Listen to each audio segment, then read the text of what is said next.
নমস্কার বন্ধুরা, আমার চ্যানেল মায়ের রান্নাঘর ইন্ডিয়ান ফুডে তোমাদের সকলের স্বাগত। আশা করি তোমরা সকলেই খুব ভালো আছো। আজকের এই নতুন ভিডিওটি আমি নিয়ে এসেছি নতুন ফর্ম 121কে নিয়ে। এই বিষয়ে আমার চ্যানেলে আমি আগে একটি ভিডিও করেছিলাম, যেখানে আমি বিস্তারিতভাবে দেখিয়েছিলাম আগে যেটি ছিল 15G বা 15H, যেটা আমাদের ব্যাংক বা পোস্ট অফিসে জমা করতে হতো, যেটি নতুন হয়েছে 121। তো সেই 121 ফর্ম কী করে ফিল আপ করতে হয় তার একটা বিস্তারিত ভিডিও আমি আগেই করেছি। কিন্তু সেই ভিডিওর পরিপ্রেক্ষিতে তোমরা অনেক বন্ধুরাই বেশ কিছু প্রশ্ন আমাকে করেছো, তাই আমি নতুন এই ভিডিওটি আনলাম সেই প্রশ্নগুলোর উত্তর দেওয়ার জন্য।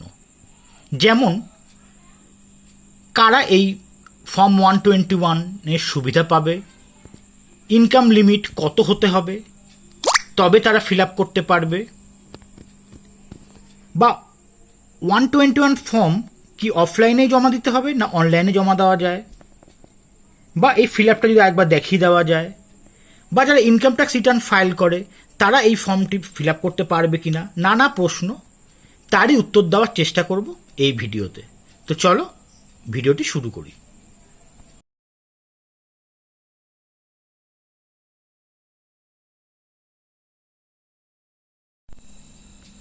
তো বন্ধুরা, আমরা সকলেই জানি নতুন ফর্ম 121 এসছে।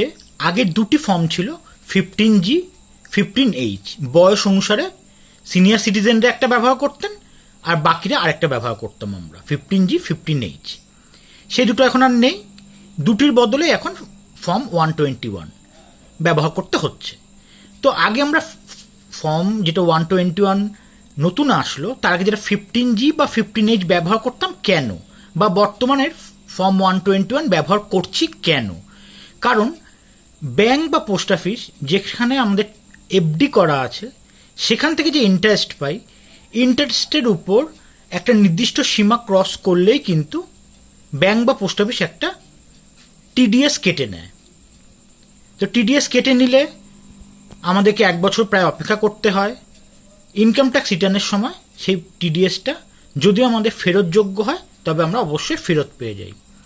কিন্তু ব্যাংক বা পোস্ট অফিস যাতে সেই টিডিএসটা না কাটে তার জন্যই কিন্তু এই 15G, 15H আগে বা এখনকার 121 ফিল আপ করে দিতে হচ্ছে। সুতরাং এইটা মাথায় রেখে এবার আমি এই প্রশ্নগুলোর উত্তর দেওয়া শুরু করব, যে কারা এর সুবিধা পাবে, ইনকাম লিমিট কত হবে, ইনকাম ট্যাক্স রিটার্ন যারা ফাইল করি তারা 121 ফিল আপ করতে পারবো কি না, ইত্যাদি নানা প্রশ্ন। বা এটা অফলাইনে জমা দেওয়া যাবে নাকি অনলাইনেও জমা দেওয়া যেতে পারে, বা ফিল আপটাও আমি একটু দেখিয়ে দেবো। তো চলো এবার আমি প্রশ্নগুলো উত্তর দেওয়া শুরু করি। তো বন্ধুরা, এই যে ফর্ম 121 এখন ফিল আপ করতে হচ্ছে, সেটা কারা ফিল আপ করবে, অর্থাৎ ব্যাংক যাতে এফডির উপর যে ইন্টারেস্ট পাচ্ছ তোমরা সেই ইন্টারেস্টের থেকে টিডিএস কেটে না নেয়, তার জন্য 121 ফিল আপ করে দেবে কারা? যারা ইনকাম ট্যাক্স রিটার্ন ফাইল করো নতুন রিজিমে, তাদের ইনকাম যদি আপ টু 4 লক্ষ টাকা পর্যন্ত হয় বা 4 লক্ষ টাকার থেকে একটু কম হয়, নতুন রিজিমে, আমি বারবার বলছি স্যালারিড পার্সন, তারা অবশ্যই এই 121 ফিল আপ করতে পারো। আর পুরো রিজিমে করলে সেটা কিন্তু 2.5 লক্ষ টাকা পর্যন্ত, 2.5 লক্ষ টাকা ছাড়িয়ে গেলে এটা কিন্তু আর করা ঠিক হবে না। আর সিনিয়র সিটিজেন যারা পেনশন হোল্ডার আছেন তাদের জন্য কিন্তু 12,75,000 টাকা তাদের যদি টোটাল ইনকাম হয়, সেক্ষেত্রে তারা অবশ্যই ফর্ম 121 ফিল আপ করতে হবে। এইটা কিন্তু খুব ভালো করে বুঝে নিতে হবে। এই যে 4 লক্ষ টাকা ফর স্যালারিড পার্সন নিউ রিজিমে, বা পেনশন হোল্ডারদের জন্য 12,75,000 টাকা, এটা কিন্তু টোটাল ইনকাম, সারা বছরের টোটাল ইনকাম, অর্থাৎ পেনশন থেকে যা পান বা ইন্টারেস্ট সব কিছু মিলিয়ে, এক্ষেত্রেও স্যালারি বা ইন্টারেস্ট সব কিছু মিলিয়ে যদি এই পর্যন্ত থাকে তবেই তারা কিন্তু ফর্ম 121 ফিল আপ করতে পারবেন। আশা করি ইনকাম লিমিটটা বোঝাতে পারলাম, বা কারা ফর্ম 121 ফিল আপ করার যোগ্য সেটা বলে দিলাম। পরের প্রশ্ন হচ্ছে, যারা ইনকাম ট্যাক্স রিটার্ন ফাইল করি তারা কি ফর্ম 121 ফিল আপ করতে পারবো?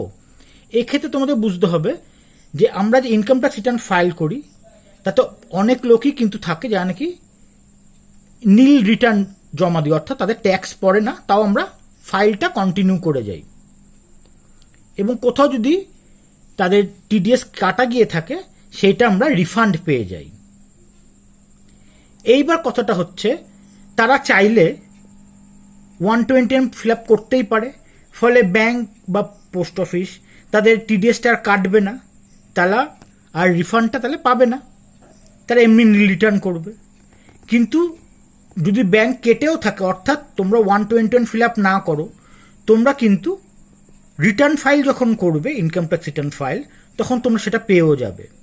সুতরাং তোমরা চাইলে ফিল আপ করতেও পারো, নাও করতে পারো। কিন্তু যারা নাকি ইনকাম ট্যাক্স রিটার্ন ফাইল করে না, তারা কিন্তু অবশ্যই ফর্ম 121 ফিল আপ করে দেবে, যাতে নাকি ব্যাংক টিডিএসটা না কাটে। কারণ যেহেতু তোমরা ফর্ম 121 ফিল আপ করে দিচ্ছ, ব্যাংক না কাটা সেটাই তো ভালো। কারণ ব্যাংক যদি কেটে নেয়, তোমরা তো ইনকাম ট্যাক্স রিটার্ন যারা ফাইল করো না, তাহলে সেই টাকাটা তোমরা রিফান্ড পাবে কি করে? সুতরাং এক কথায় দাঁড়ালো, যারা ইনকাম ট্যাক্স রিটার্ন ফাইল করো তারা চাইলে 121 ফিল আপ করতে পারো, যদি ইনকাম লিমিটের মধ্যে থাকে, আগেই বলেছি। আবার না চাইলে নাও করতে পারো। কিন্তু যারা ইনকাম ট্যাক্স রিটার্ন ফাইল করো না, তারা অবশ্যই ফর্ম 121 ফিল আপ করবে, যাতে ব্যাংক বা পোস্ট অফিস টিডিএসটা না কাটে। আশা করি এটা বোঝাতে পারলাম। এইবার আসি, ফর্ম 121 একটি হার্ড কপি আমরা আগের দিন করে দেখিয়েছিলাম, আজকেও একটু দেখিয়ে দেবো। অর্থাৎ অফলাইনে তো জমা দেওয়া যাচ্ছে, অনলাইনে কি জমা দেওয়া যাচ্ছে?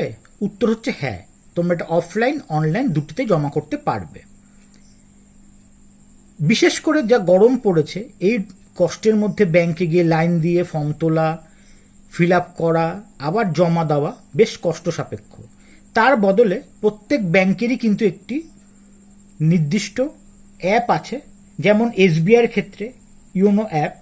তোমরা চাইলে কিন্তু নিজেদের বাড়িতে বসেই এটি ফিল আপ করে দিতে পারো অনলাইন। সুতরাং ফর্ম 121 অফলাইন অনলাইন দুটিতেই জমা করা যাচ্ছে। এবার বন্ধুরা, একটা বিস্তারিত ভিডিও আমি আগেও করেছিলাম, আজও একটু সংক্ষেপে দেখিয়ে দিচ্ছি কী করে ফর্ম 121 ফিল আপ করতে হয়। চলো আজ একটু সংক্ষেপে তাড়াতাড়ি দেখিয়ে দিই। বন্ধুরা, এই দেখো ফর্ম 121, এটা কি করে ফিল আপ করতে হয় তার একটা বিস্তারিত ভিডিও আমার এই চ্যানেলে আগেই আছে। তাতে তোমরা খুব ভালোভাবে রেসপন্ড করেছো, খুব ভালোভাবে তোমাদের পছন্দ হয়েছে ভিডিওটা।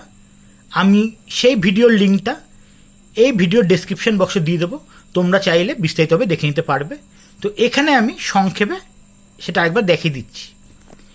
এই ফর্ম 121-এর দুটো part, part A, part B. তো পার্ট এটাই কিন্তু তোমাদেরকে ফিল আপ করতে হবে। পার্ট বি ফিল আপ করার দায়িত্ব হচ্ছে সেই ব্যাংক বা পোস্ট অফিসে যেখানে তোমরা জমা দেবে। তো চলো পার্ট এটা কী করে ফিল আপ করতে হয় চট করে বলে দিই। এখানে দেখতেই পাচ্ছ, নিজের নামটা লিখবে, প্রথম আছে নাম, নেমটা লিখলে ক্যাপিটাল লেটারে লিখে দেবে, নাম উইথ টাইটেল।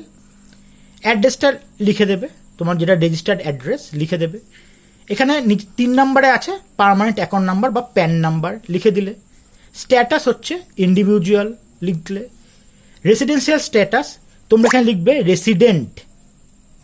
এবার বলছে এখানে সিনিয়র সিটিজেন কিনা, ইয়েস বা নো লিখবে, যে ফিল আপ করছো সে কি সিনিয়র সিটিজেন, হ্যাঁ কি না, ইয়েস বা নো। এখানে নিজের মেল আইডিটা লিখলে 6 নম্বরে। কন্ট্যাক্ট নাম্বার, এখানে দেখো কান্ট্রি কোড, আমাদের সকলের কান্ট্রি কোড হচ্ছে, যদি আমরা ইন্ডিয়ান সিটিজেন তো 91, অর্থাৎ +91 লিখবে, +91। এবার এখানে নিজের মোবাইল নাম্বারটা দিয়ে দেবে। এবার ট্যাক্স ইয়ার, এটা নতুন কনসেপ্ট এসছে, আগে ছিল অ্যাসেসমেন্ট ইয়ার, ফিনান্সিয়াল ইয়ার, এখন এসছে ট্যাক্স ইয়ার।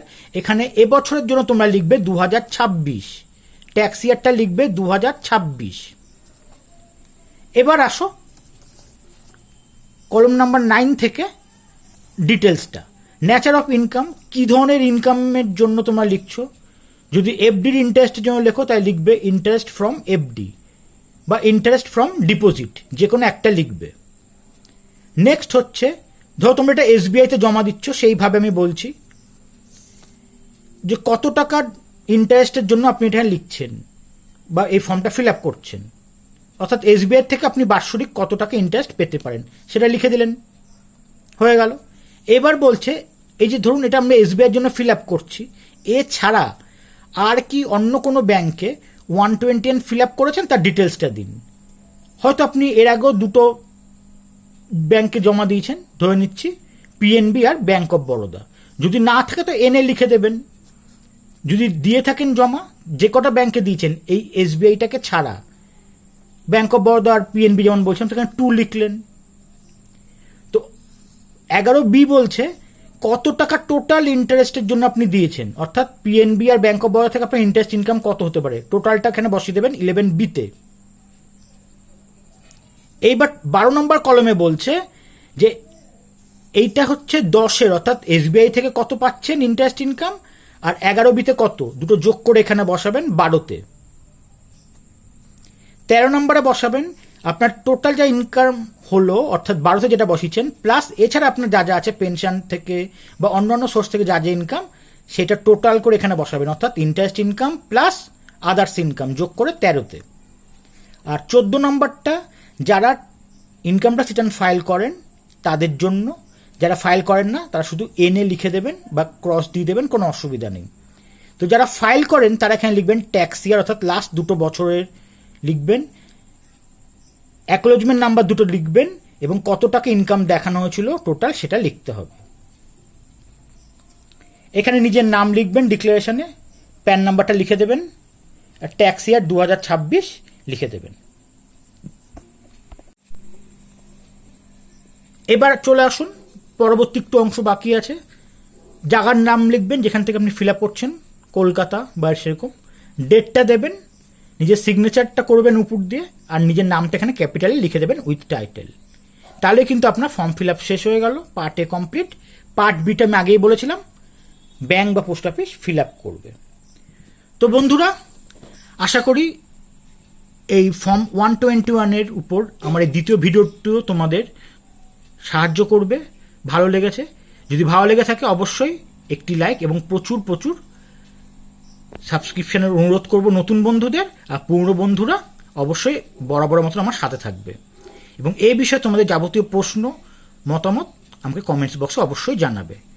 তোমরা সকলে খুব ভালো থাকবে, হাসি মুখে থাকবে, এই কামনার সাথে ভিডিওটি শেষ করছি। নমস্কার।